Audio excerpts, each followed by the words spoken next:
วัสดีครับวันนี้ผมจะนำถังดับเพลิงเก่าที่ไม่รู้ว่าจะไปอัดเคมีดับเพลิงใหม่ได้ที่ไหนผมได้นำถังดับเพลิงมาดัดแปลงโดยการเติมน้ำเข้าไปแล้วก็อัดลมเข้าไปเพื่อให้มีแรงดันสามารถทำการฉีดดับไฟได้นะครับลองดูนะครับว่าผมจะมีวิธีการดัดแปลงอย่างไรดูให้จบนะครับเพื่อจะมีประโยชน์กับท่านบ้างครับถ้าหากไปซื้อใหม่นะครับถังขนาด3 ปอนด์ราคาก็ตกอยู่ที่ประมาณ800 ถึง 1,000 บาทนะครับอุปกรณ์ที่ใช้ก็มีดังนี้นะครับมีสว่านไฟฟ้านะครับมีดอกสว่านเจาะเหล็กขนาดต่างๆนะครับเอาไว้เจาะถังดับเพลิงนะครับแล้วก็มีถังดับเพลิงเก่าที่น้ำยาเคมีรั่วไหลออกหมดแล้วก็อย่างยังดีอยู่นะครับเพราะว่ายังไม่เคยได้ใช้แต่ว่าตั้งไว้นานๆน้ำยาเคมีก็จะรั่วซึมออกมาเองครับก็ทิ้งไปก็เสียดายก็เอามาประยุกต์ใช้ดีกว่านะครับก็มีหัวจุกยางรถจักรยานยนต์นะครับก็มียางรองเพื่อกันซึมนะครับมียางวงนะครับยางยืดนะครับแล้วก็มีลวดแข็งสำหรับสอดหัวจุกเข้าไปในถังนะครับแล้วก็มีกรรไกรแล้วก็ครีมแล้วก็ประแจนะครับแล้วก็มีกาวช้างนะครับเพื่อหยอดกันซึมนะครับเริ่มต้นด้วยการถอดหัวถังดับเพลิงออกมาก่อนนะครับตรวจดูสภาพภายในว่าเป็นอย่างไรพร้อมใช้งานหรือเปล่า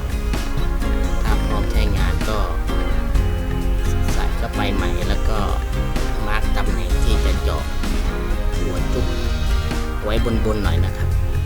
หัวจุกรถจักรยานยนต์จะได้ใส่ง่ายๆนะครับก็เอานำไปเจาะใช้สว่านเจาะให้เรียบร้อยนะครับเจาะเสร็จก็เอาหัวจุกมาใส่ยางรองกันซึมนะครับแล้วก็ใส่แหวนเข้าไปแล้วก็ใส่ยางอีกชั้นหนึ่งนะครับ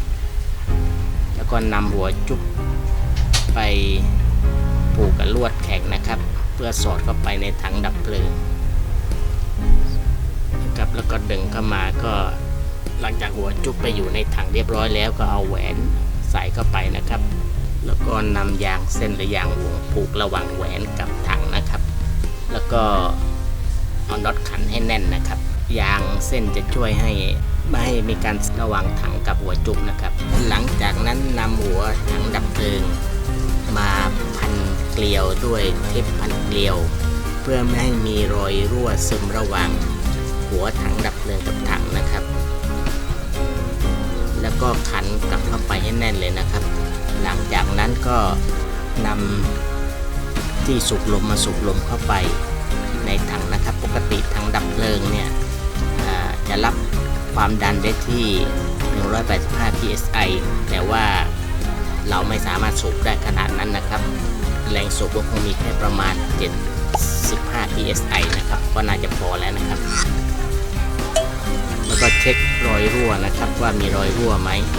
ถ้ามีรอยรั่วระหว่างยางกับหัวจุกนะครับก็ให้หยอดกาวช้างเข้าไปถอดหัวแล้วก็เติมน้ำเข้าไปนะครับเพื่อทดสอบนะครับหลังจากเติมน้ำเข้าไปก็เอาหัวถังดับเพลิงหมุนเข้าไปมาให้แน่นเลยนะครับแล้วก็หลังจากนั้นก็สูบลมเข้าไปอีกครั้งหนึ่งสูบลมให้ได้สูงสุดของกำลังสูบมือเลยนะครับก็น่าจะอยู่ที่75 psi นะครับเห็นไหมครับน้ำออกมาแล้วครับแสดงว่ามีแรงดันข้างในนะครับเดี๋ยวผมจะลองฉีดให้ดูนะครับว่าแรงขนาดไหนนะครับนี่ครับน้ำออกนะครับก็แรงพอสมควรอยู่นะครับแค่แรงดันประมาณความดันประมาณ75 psi หลังจากที่ได้ใช้งานไปแล้วความดันในถังก็จะลดลงนะครับจนเหลือ0ก็จำเป็นต้องเติมน้ำเข้าไปใหม่ก็ควรจะเติมทางหัวจุกนะครับจะได้ไม่มีรอยรั่วนะครับก ก็เติมเข้าไปก็ประมาณสักครึ่งถังนะครับเพื่อจะได้เว้นช่องว่างให้อากาศเพื่อจะได้ใช้ในการอัดอากาศนะครับ หลังจากที่เติมน้ำเข้าไปแล้วไก่วาล์วหัวจุ๊บกลับเข้าไปใหม่ให้แน่นหนานะครับเติมน้ำเข้าไปใหม่แล้วก็สูบลมเข้าไปอีกครั้งหนึ่งนะครับให้เต็มแรงสูบมือเลยนะครับคงเพิ่มแรงดันได้เต็มที่ก็คงประมาณ75 psi นะครับเห็นไหมครับแรงดันน้ำแรงอยู่นะครับหลังจากใช้แล้วถ้าน้ำยังเหลือ1 ใน 4ของถังก็อัดลมเข้าไปใหม่ได้เลยนะครับสวัสดีครับถ้าท่านชอบคลิปนี้โปรดกดไลค์ถ้าท่านคิดว่าคลิปนี้พอมีประโยชน์กับคนที่ท่านรักและคนที่ท่านหวังดีโปรดกดแชร์และถ้าท่านคิดว่าช่องนี้พอมีประโยชน์กับชีวิตท่านบ้างโปรดกดติดตามได้เลยนะครับ